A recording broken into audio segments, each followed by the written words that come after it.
Uji keterjunian batubara. Penjualan batubara dilakukan dengan memanfaatkan perbedaan densitas relatif untuk memisahkan batubara bersih dari shell yang berkadar abu tinggi. Densitas relatif adalah perbandingan densitas suatu benda dengan densitas air. Ada juga hubungan antara densitas relatif dengan kadar abu yang membuat pengendalian densitas relatif di dalam operasi pencucian akan dapat mempertahankan batubara bersih dengan kadar abu tertentu, sehingga nilai kalor sulfuran sifat-sifat penting lainnya juga akan dapat ditentukan. Sebelum dilakukan pencucian terhadap suatu batubara kotor, kita harus mengetahui dulu distribusi densitas relatif. Artinya harus diketahui beberapa bagian dari batubara kotor tersebut merupakan batubara dengan densitas relatif rendah, menengah, tinggi, dan kadar abu dari setiap fraksi densitasnya. Metode ini untuk mendapatkan data distribusi densitas relatif dan kadar abu batubara disebut karakteristik ketercucian atau washability, dan pengujiannya dikenal sebagai jenis uji endap apung, batubara bersih, dan shell.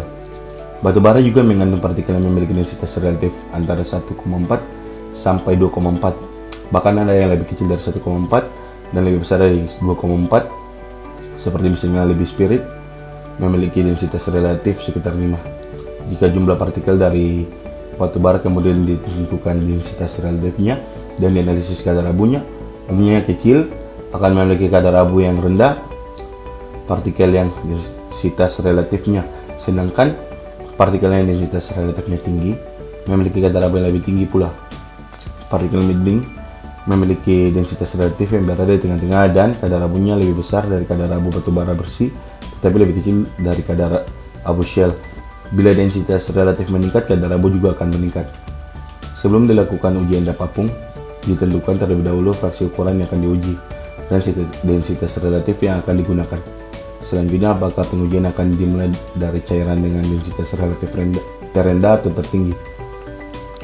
Pilihan ini sangat tergantung pada densitas relatif yang akan dipakai untuk membuang sebagian besar material pada tahap awal. Per contoh batubara yang kotor yang mengandung sedikit shell sebaiknya diuji dengan memakai densitas relatif mulai dari yang terendah sampai yang tertinggi.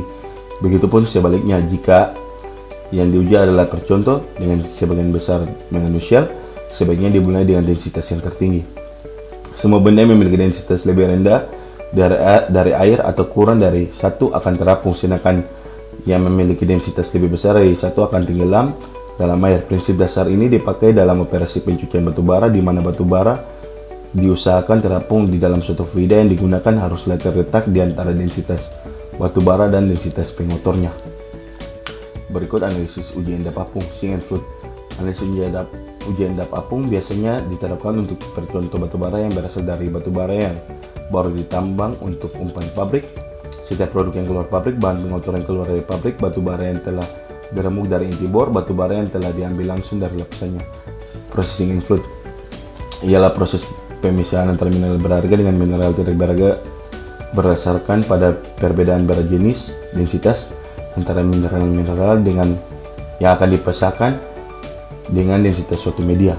Selain berdasarkan perbedaan densitas, ukuran partikel dan kentalan atau viskositas media pun akan mempengaruhi terhadap waktu dan kecepatan jatuh partikel di dalam proses pemisahan.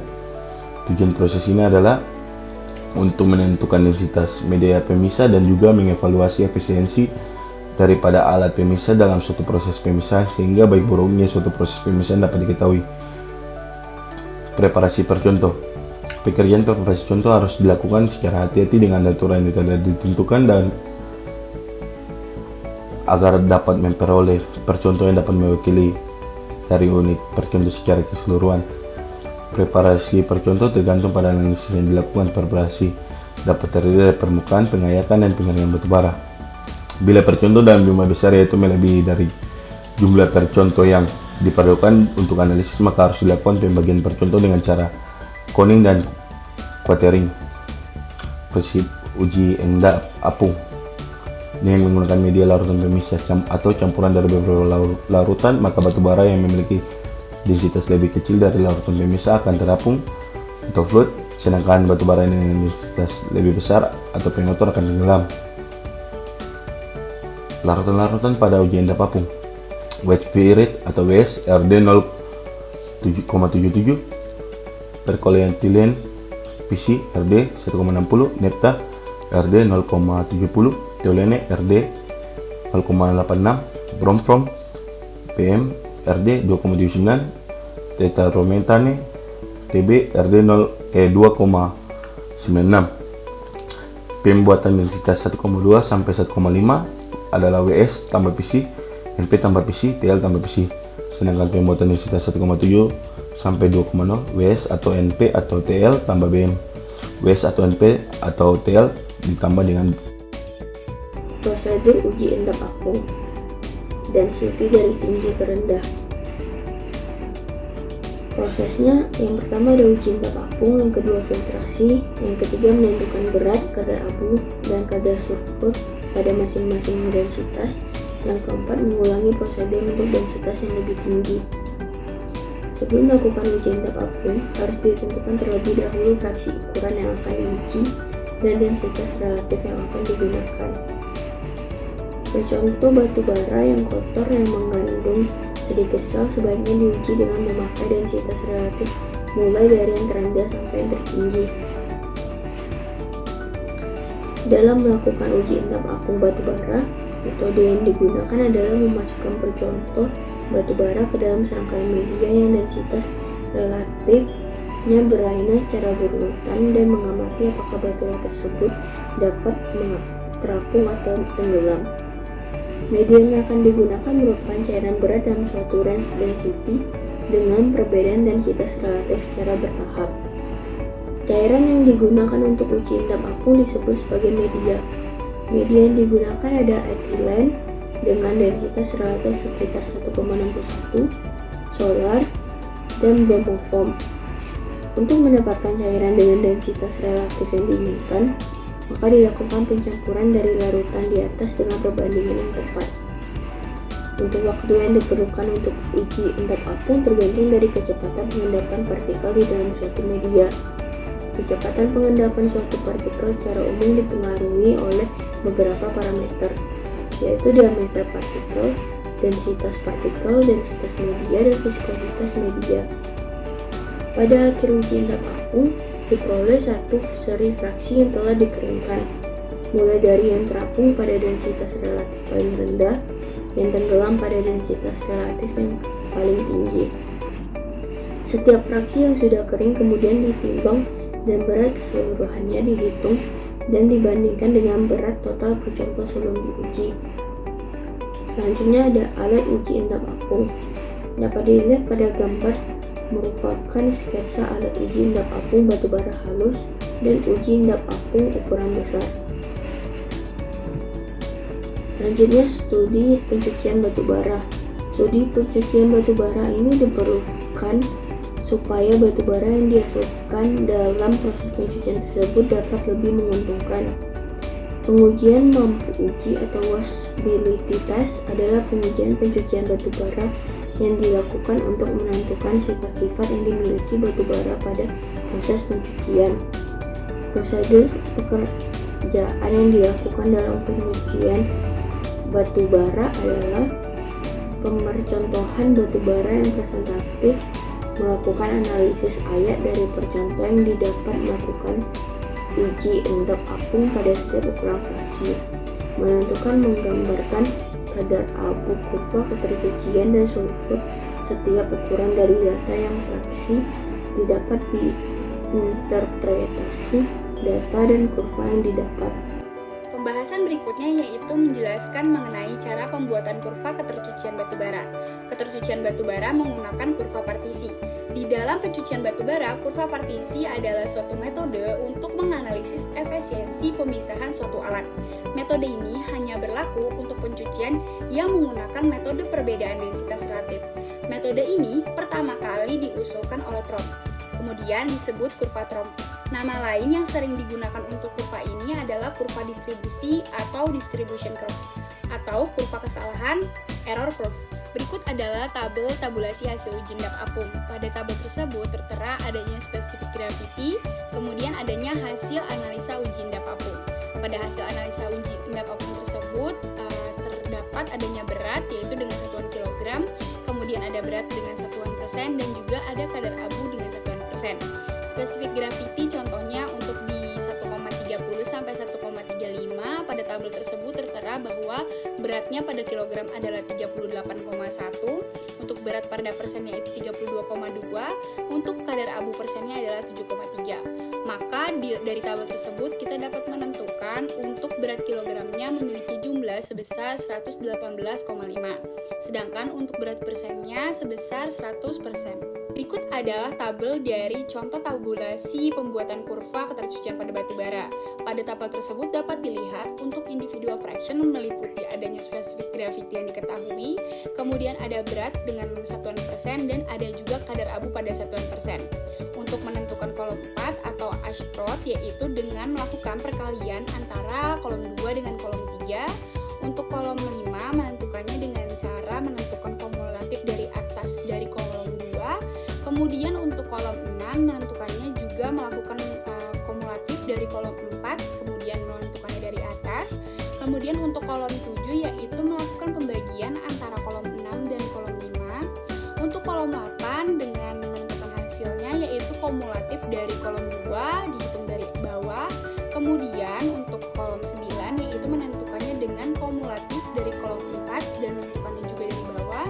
Untuk kolom 10 cara menentukannya adalah membagi antara kolom 9 dengan kolom 8. Kemudian untuk kolom 11 yaitu kolom 5 dikurang dengan kolom 2 dibagi 2. Untuk kolom 12 kurang lebih 0,1 RD dari kolom 5. Selanjutnya yaitu menjelaskan mengenai jenis-jenis kurva ketercucian. Yang pertama adalah jenis kumulatif terapung atau kumulatif float curve dengan kolom 5 dan kolom 7. Sedangkan untuk kurva kumulatif tenggelam atau kumulatif sink curve yaitu pada kolom 8 dan kolom 10. Untuk kurva densitas relatif atau relative density curve yaitu pada kolom 1 dan kolom 5. Kemudian untuk kurva kadar abu maksimum yaitu atau primary curve pada kolom 3 dan kolom 11. Kemudian untuk kurva densitas pemisahan atau relative density curve yaitu pada kolom 1 dan 12. Berikut adalah contoh dari kurva ketercucian batu bara. Dapat diketahui keterangan untuk sumbu kartesius di sebelah kiri yaitu diketahui nilai dari kumulatif float mass relatif. Kemudian untuk sebelah kanan sumbu kartesius di sebelah kanan diketahui nilai dari kumulatif sink mass relatif. Sedangkan untuk sumbu kartesius X yaitu diketahui keterangan dari aspresinya. Maka dari kurva tersebut dapat diketahui atau dapat kita simpulkan bahwa adanya ketersinambungan antara nilai dari kumulatif terapung tersebut dan kumulatif tenggelam tersebut dengan aspresen atau kadar dari persen abu tersebut. Selanjutnya yaitu ada tabel yang menjelaskan mengenai skala tingkat kesulitan. Pada tabel tersebut dapat kita lihat beda berat antara kurang lebih 0,1 densitas pemisah dan tingkat pemisahannya. Untuk beda berat antara kurang lebih 0,1 densitas pemisahnya dari 0 sampai 7 memiliki tingkat pemisahannya itu mudah. Untuk 7 sampai 10 agak sulit. Kemudian untuk 10 sampai 15 sulit. Untuk 15 sampai 20 sangat sulit. Dan lebih dari 20 ialah luar biasa sulit. Berikut adalah tabel dari contoh data ketercucian. Pada tabel tersebut adanya dapat diketahui individual fraction dengan komponen adanya spesifik gravity, kemudian adanya berat, adanya kadar abu dalam persen, kemudian ada Ashford. Ada juga untuk kumulatif floatnya, ada berat juga, ada Ashford dan ada as. Pada tabel tersebut diketahui untuk hasil dari kolom 4 adalah hasil dari perkalian antara kolom 2 dan kolom 3. Untuk hasil nilai dari kolom 5 adalah kumulatif dari kolom 2, kemudian kumulatif dari atas. Untuk kolom 6 yaitu hasil dari kumulatif dari kolom 4 dari atas, dan untuk hasil nilai dari kolom 7 yaitu antara pembagian kolom 6 dengan kolom 5. Kemudian ada juga tabel dari contoh data ketercucian batu bara. Adanya diketahui pada tabel tersebut yaitu kumulatifnya dengan berat diketahui beberapa persen, kemudian Ashford diketahui juga dengan as, kemudian ada ordinatnya dan ada masanya. Kemudian dapat kita ketahui untuk menentukan kolom 6 yaitu hasil dari kumulatif K2 atau kolom 2 dari bawah. Kemudian untuk kolom 9 hasil kumulatif kolom 4 dari bawah. Kemudian untuk kolom 10 adalah hasil pembagian antara kolom 6 dengan kolom 8. Kemudian untuk kolom 11 adalah hasil dari kolom 5 dikurang dengan kolom 2 dibagi 2. Kemudian hasil dari kolom 12 adalah perhitungan antara kurang lebih 0,1 RD dari kolom 5. RD itu sendiri yaitu adalah masanya. Kemudian yaitu menjelaskan mengenai contoh penggunaannya. Bila diinginkan kadar abu dalam batu bara bersih yaitu 10%, maka perolehan batu bara bersih yaitu adalah 75%. Dapat dilihat pada kurva pertama. Untuk perolehan batu bara kotor 25% itu diperoleh, kita bisa lihat dari kurva kedua. Untuk kemudian kadar abu maksimum 26%, kita bisa lihat pada kurva 4. Untuk density pemisahnya 1,53 dapat kita lihat dari kurva 3. Kemudian untuk tingkat kesulitannya yaitu 55% dapat kita lihat dari kurva 5. Kemudian untuk contoh penggunaan pada kurva tersebut, jika dilihat pada kurva yang sebelah kiri ialah sumbu Cartesius pada Y, yaitu diketahui kumulatif float mass persen. Kemudian untuk sumbu Cartesius Y sebelah kanan diketahui kumulatif sinks mass persen. Kemudian untuk sumbu Cartesius X yaitu diketahui as persen. Jika dilihat pada kurva tersebut ada tanda panah coklat yaitu yang mengarah ke kumulatif float mass persen menuju ke kumulatif sink mass persen, di mana untuk kumulatif float mass persen sendiri yaitu ternilai bahwa kurva tersebut panahnya di antara 70 sampai 80, sedangkan untuk kumulatif sink mass persen yaitu di antara 30 sampai 20. Kemudian jika dilihat lagi ada tanda panah hijau ke arah tanda panah coklat atau as persen yaitu bernilai 10 untuk kumulatif float mass persennya di antara 70 sampai 80. Kemudian untuk as persen di antara 20 sampai 30 itu memiliki kumulatif float mass persennya sama yaitu antara 80 sampai 70. Kemudian untuk relatif density-nya yang bernilai 1,60 memiliki kumulatif sink mass persennya di antara 90 sampai lebih. Kemudian untuk density 1,50 memiliki kumulatif sink mass persennya antara 30 sampai 20 dengan relatif density-nya memiliki tanda panah hijau yaitu mengarah ke 90.